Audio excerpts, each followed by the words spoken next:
Hello, Vlad. Hello. Nice to have you in Strasbourg. Thank you for having me. Can you tell more about your history, where you come from, where did you start, and when did you start the music? Yeah, so originally I'm from Ukraine. I live in Czech Republic since I'm 15, so half my life I live in Czech Republic. And how I started live coding is basically I'm a programmer by trade, like a programmer for a living, and also as a hobby. I enjoyed it, and I've like in Prague when I moved there, I started going to some techno raves and it was like underground events. So I was exposed to a lot of experimental music and live sets. Especially, I liked the modular synthesizers, like performances that included modular synths, and I was kind of into it. But it's an expensive hobby, and then I was like, what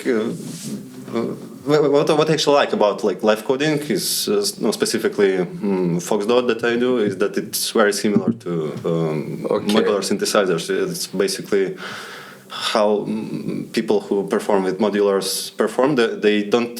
Sometimes they start from scratch, like Siemens live coders, but like usually they make a big patch and like it takes hours to do. But when they're on stage, they just like tweak it, and that's basically like my approach with live coding. So how I started, it was COVID. And nothing to do. Like Czechs were very strict about enforcing the lockdown. So, and I was just sitting there losing my mind. I bought myself a smoke machine, some nice lights, that just to like to keep myself entertained. And then I was like, I don't remember where I found it, but I found some YouTube video where someone was. I think it was the creator of Foxdot who was making some workshops on it, and I've seen, you can program music, like, and programming is what I do. I also like electronic music, and I decided to give it a try.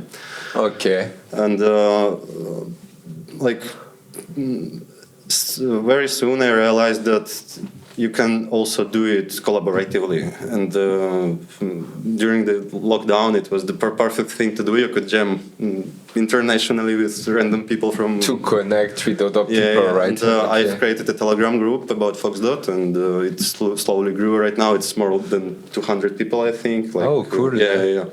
And first I created it because I had no one to jam with, so I was just like spamming around the internet like, hey, let's join our Telegram group for like communication about when to play and stuff like that. So yeah, we've started jamming, and I don't really remember how I think I found about Crash server just searching for live coding on YouTube, I think. And at some point they've joined the Telegram group as well, and we've had a couple of jam sessions together over the internet. I think it was during the lockdown as well. And it was about, I think they started like a year before COVID or something like that. And so it was their early years, but I really liked their style and approach, and I was like one of the fans. And this is actually my first concert of Crash Server that I've attended. Like I've never met them in person. Like after like 5 years of online. We've met for the first time, and yesterday I had a crazy nice jam session with them in the Crash basement. It was fantastic. Like these guys are next level. Like they are really next level. Like I was speechless. I was so humbled. Like no, but they are really friendly, and they are. You have a nice story with them, right? You want to talk about it a little bit, like the way you met and the way you came to Strasbourg. You have I mean, not sure if it's nice or not. I mean, your way to Strasbourg were a little bit fun. You want to talk about it? You don't need to. I've been traveling to like through European Schengen borders for some years ago, and there were no checks. And this time, German police decided to like check everyone's. The German are always there. Yeah, and they approached me and they're like, "You got anything dangerous in your funny part? Like, no, I'm an artist. I'm a coder. Yeah, they're okay, right. And how can you describe your music style? My music style is a little bit revolt, right? I can hear that you have a lot to say. Well, yeah, it's angry as hell. Like, it's also something I'm a little bit nervous of before I start playing, because I've had gigs where people were almost like having panic attacks from my music. Like, I take it as a compliment, honestly. Like, if it expresses a feeling, I mean, no matter what it is. If the music makes you feel something, no matter what, it's a worthy music, I think. Yeah. And I mean, I'm Ukrainian, and like, we don't have really much to say. We have a lot to say, and we don't have an easy life lately, and it kind of affects the way I express myself. And my music is like heavy, crusty, industrial, abrasive, and this kind of stuff. And like, when I listen to this kind of music, it actually calms me. Like, for some people it makes them anxious. Yeah, I mean, I get. But for me, it's a way of. It's your safe place, right? Yeah. Like, it's. I would rather let my steam off like this than, I don't know, making some stupid stuff. Yeah, and I totally get it. Yeah. And so yeah. And what's your next project on the music? Next plan? You have some gigs. What's next? Right now, I'm a little busy with my projects related to helping Ukraine win this schizophrenic war. Okay. I don't really have much spare time on my hands, but like, if I did, I would only do live coding. Allow it to you focus on that, right? I would focus on that totally. Yeah. And actually, the drone was one of my latest kind of ideas. I had one gig with a drone. No, two. Yeah, I had like three. I had 3 gigs with a drone, but like basically that's an FPV drone that I built because I'm just into flying. I'm a private pilot myself, so like I fly planes and stuff. But that's an expensive hobby, so I decided to try the drone, and I built it. It worked. I was like, what? it flies.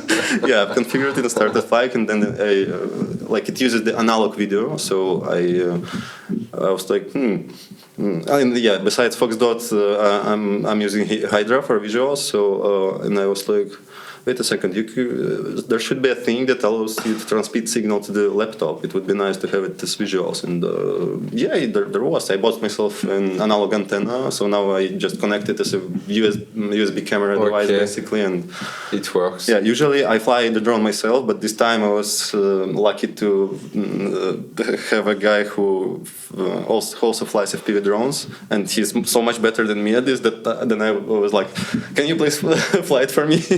And it was actually cool because like when you do audio, visuals, and drone flying all at the same time, it's kind of too much, and it got me more like space to do the other stuff. Okay. So yeah. Okay. And people usually really like the drone part. They're like, what? Yeah, it's a little bit. Tell me, will you release track? Do you have already released track? I post some stuff on my SoundCloud. I don't post much, but I don't really do tracks. I mean, the way I perform, I kind of make different tracks that are more like modular synthesizer kind of patches. So I prepare different patches, and during the performance I blend them together. And the problem with that is that it's not very visually appealing. Like the way Crash Server guys do it, they're like go crazy, like they're like 2 players basically jumping around, changing everything, like. And like in my case, it's not very visually striking. I mean, I've been doing their way of coding before, but they're just so much better than me in this, and they use their own fork of Foxdot and stuff. And so like when I was starting, my whole set was basically 2 tracks mixed together. It has its own like ups and downs, but yeah, now I'm also like learning to DJ, and in DJing you like blending 2 tracks together, different frequencies from those tracks. And that's the idea I've been trying to incorporate in Foxdot. So I've created like a special class that's basically an abstraction that you're not dealing with individual players, but you deal with like basically tracks, groups of players, and you mix them together. And what I also like about live coding is that if configured correctly, you can make sound reactive, like you can make reactive visuals, you can interact with like scenery, lights and whatnot, but not just based on like microphone levels or something like that. You can make it really reactive depending on Okay. like wow. sorry if it's too much. It's really large and oh yeah. If you don't want to get too technical, let me. No, it's fine. It's fine. It's fine. I don't understand anything, but it's fine. Would you like to talk more about this little duck, please? Because you make him dance for the whole night. Yes. I think maybe people want to know about him. And this is my comfort animal. Okay. Yeah, and why a duck? I mean, it's not a duck. It's a swan. I guess it's a swan. Yes, it's a goose. It's a goose. So what's the name of this swan? I guess it's Bibo. Oh, come on, Bibo. Bibo. Nice. So he follow you everywhere, right? I have multiple of these, of different sizes. One is like as big as me. I don't know, like there was a day where I was shopping in a convenience store in Prague, and then I've seen this big goose, and he was looking at me, and I'm like, this is a goose, right? A goose. I guess. I forgot that.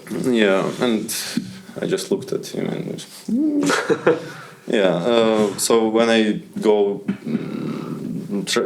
when I have gigs like outside Czech Republic, I usually take it with me. So yeah, it makes me feel calm.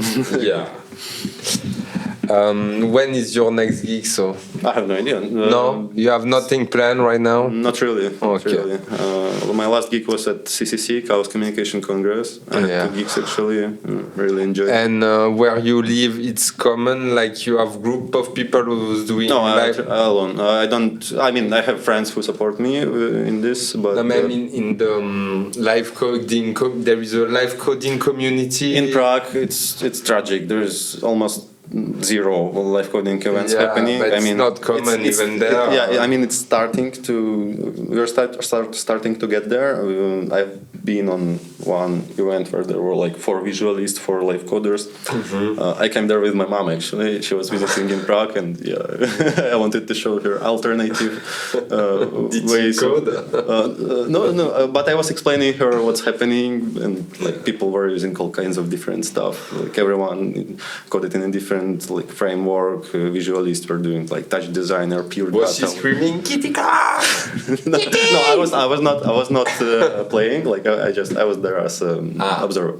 Okay. Yeah, but by the way, this username Kittyclock, it's like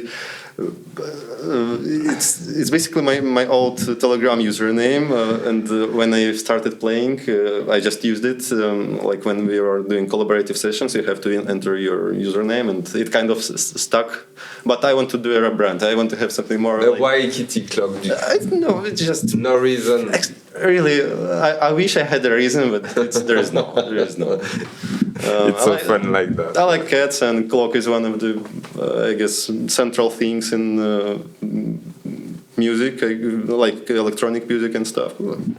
I mean, if I tried, I can maybe find some excuses, but yeah, there is no excuses. It has to be easy and soft. Yeah, but I want to rebrand at some point. I want to make it more like I don't know, serious, I guess.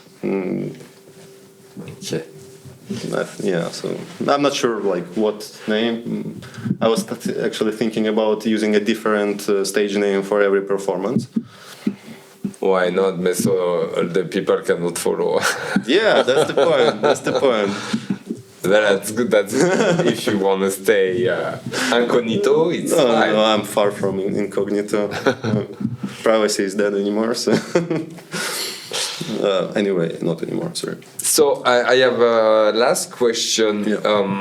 You play always this kind of techno. I will call techno. It's more alternative and industrial. But you play always this kind, or sometimes you go more easy, more slow, or you stay on the angry revolt style. It's even if I tried when I try to make it slow and dreamy and stuff like that, at some point it just naturally it's not your thing. I get it. So like every time I try to make it have a different vibe, I fail. I just fail. So I guess it's natural to me to make totally understand. But lately I tend to start slow and start with more like ambient soundscape kind of stuff, and also cool.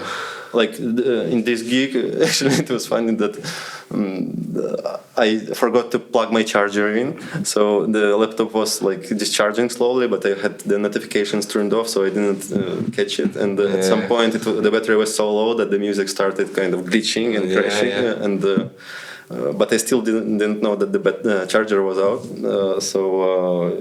And at some point, the laptop just shut down. but the people that are attending this event are like understanding, and they know about the common live coding pitfalls and stuff like that. It's kind of the crash server style. I absolutely crashed my server. Yeah, it was like a preview to the next performers. So. Yeah, but I think people liked it. Like everyone was applauding and stuff, and I did actually like reboot it and then finish the performance because I wanted to finish with like more stretched out, like no beat and more like industrial dark ambient kind of things. So yeah, and that's what I did. And you said you live in Prague, right? Yeah, I do. And in Prague, is more techno or more house? The techno scene in Prague is pretty strong, I would say, and I'm a part of it, definitely. Yes, and I'm a little bit tired of techno, like 4 on the floor, in your face. I mean, I still like it, but lately I kind of tend towards. I've started listening to more like broken music, like experimental stuff, breakbeat and break everything. Like really, I've started to appreciate complex rhythms and unusual like sound textures and whatever, and it kind of reflects on my music as well, like my evolving tastes. I started like when I was starting live coding, I've been doing some basic techno, and now it's more like a blend of everything, and I use like a lot of broken beats as well. Vlad, thank you for your live. It was a pleasure to have you for Chaos Lab 7. Thank you so much. And Booby? No, pas Booby. Bibo. And have a nice way back to Prague, and we can't wait to hear your set again. Everybody can hear it soon on our channel, Nuance Studio. Both parts, before and after the crash. Yeah, we will make a nice Thank you so much. No worry. Thank you. Thank you very much, Vlad.